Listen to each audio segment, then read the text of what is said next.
Hey everyone, it is Audition Coach Jessica Neighbor, and we are coming to you live in April of 2021 with your April timeline. This month, I know for you performers who are going out for performing arts colleges, are in the thick of deciding where you're going to go. Now, some of that is determined by where you've been accepted, and hopefully you are in the same boat as my clients where now you have a few wonderful options and you are going to sort through them and decide on your final choice. And just saying that word final gives me a little bit of nervousness because there's something that feels so final about this. And I just want to put you at ease and remind you that you can always pivot. You are a performer. You have had to make quick moment last, costume changes for show after show. And I want to just let you know that obviously you're going to take this decision, very important to get into college and choose the right fit. But just know that you can always pivot, and just keep that in the back of your mind, even when you're making this big decision, just to take that really intense finality out of the equation. So I want to help you just like I help all of my private clients make their final decision for their final college program. Woo! And then you get to do the happy dance. But you do need to spend some time, obviously, making this final big choice for yourself. So I have a checklist that I want you to think about. Number one is I want you to really think about which of your colleges that have accepted you into their performance program, either musical theater or acting or vocals, which one of those just naturally feel like the right fit or the better fit, right? Because there's no perfect fit. Which college just has the right philosophy, has the right feel, has, the right distance from home. What just feels like a really good natural fit? Is it right in the middle of the hot city that you've always dreamed of going to? Or is it somewhere in a natural setting that's really beautiful? Really think about which of the campuses feel like they're just the most natural fit.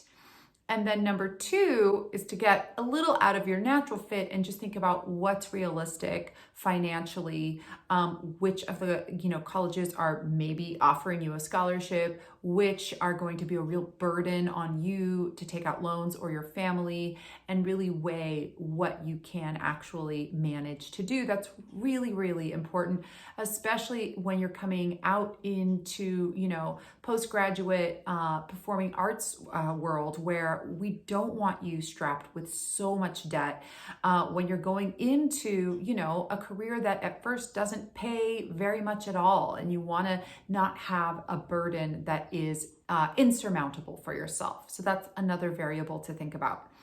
The third variable I want you to do is go beyond the tour. And we know for this last year, college tours were oftentimes virtual college tours, which are even less, of a real sense of the campus. So I want you to reach out to at least one. I prefer it if my performers reach out to two performers at each of their top schools that they're considering, and really ask them for their honest opinion, right? Don't ask the people that are giving you the tour. They're going to be, those poster performers for these institutions. You want to talk to someone, who is just a normal person who's going there just like you will be. And you want to ask them a few key questions. I would ask them some open-ended questions at first and just say, hey, for someone who's considering this college, can you tell me the good and the bad? I want to know it all. I've got this big decision to make. How are you feeling there? Have it open-ended. You'll be surprised at how much someone else will just be happy to share. And then make sure as they're sharing that you do find out a few key things. What do they think of the professors overall? What are visiting professors like? And what's the accessibility to your professors? What's the course load like? Is it doable? Is it too much? Is it too light? That would be really important to know. What are the actual performance opportunities like at this school? Is it only for the upper class people, or do you get a chance to really get in there in your first or second year of being there? Ask those things. And another really important question that I would ask the students and also do your own research on is, what is this college like for their postgraduate students? where do their students and performers wind up going? And do they have stars and some people who have really made it that they hold up as great examples? Do they have any bridge programs? Do they have any mentorships? What are the kinds of things that they're doing to take care of their upperclassmen as they're transitioning at the end of this degree into actually being a professional performer? That's really important. And sometimes when you're just going into freshman year, you might be a little more concerned with, what the dorms are like and, getting those things. But do think all the way through to being, in your last year at this college, and then what that can provide for you moving forward, right? So that you don't just feel like this is a college that's going to train you, but then just kind of drop you. You want to have a feeling that they really care about you and care about your long-term success. So those are the key things that I want you to do. And the best thing I recommend is writing out this on paper. There's nothing like putting it down on paper to really look at your options. And with each college, have the answers for these different topics that matter the most to you, and then whittle that down finally into pros and cons. And I think it is usually the best to just pick your top 3 or 2 choices. Don't overwhelm yourself. If you're still deciding between 5 or 6 choices, you're going to make yourself go crazy. Once you come down to that, you're really going to get a very clear sense of which of these schools is the strongest for you. And then my last bit of advice is to try to follow your own gut and keep checking in with your own internal compass. There's going to be a lot of people involved in this decision who are going to, want to weigh in. You're going to hear this from your family. You're going to hear this from your friends. You're going to hear this from a college advisor or even an audition coach. I really try to just guide the performer towards what they think is the best fit for them. I'm not here at the end of the day to make your performance decisions for you. That's your job. But of course, there's going to be so many people who are invested and excited for you, but they're also going to be sharing their own opinions. Colleagues, people who are going to other colleges, are going to influence you and where you might want to go.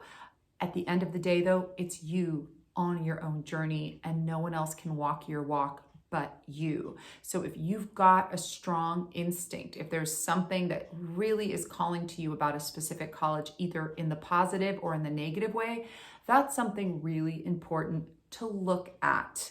Do your due diligence at this point in this process. You did so much research at the beginning of this year. You did so much preparation for your pre-screens, for your auditions. It's worth it, even if it does cause some anxiety and cause a little bit of nervousness, to just put out all your options on the table and to really comb through them, looking at all of the good, the bad, and the ugly, so that you really feel like you have made your informed final college choice decision. And then once you do that, you get to do an amazing happy dance. When you are replying to those colleges that accepted you and you are going to decline their offer, I always recommend that you give them positive feedback, just like you would hope a college would do for you when they, decline you. Tell them that you really were excited about, this particular course. Tell them that their program looked great, but for a multitude of reasons, you had to go with another choice. It's the exact same thing that colleges do for you. Sometimes we, as, people trying out, forget that those are, those institutions and colleges are made up of people just like you and me. And it goes a long way if you give them some positive feedback and if you bow out gracefully. Also, circling back to the beginning, if you ever do need to pivot and if you realize that at some point there is another degree program that is more in alignment with where you are at that point in time, you never want to burn a bridge. You always want to keep a door open. So that's also a really key thing for it. Once you've made these decisions, I am so excited for you. But do take the time this month. Remember that the due date is May 1st. So time's a ticking. Time to get out that spreadsheet or that good old-fashioned notebook if you want to, and just start charting out the good and the bad so that you can make your informed final decision.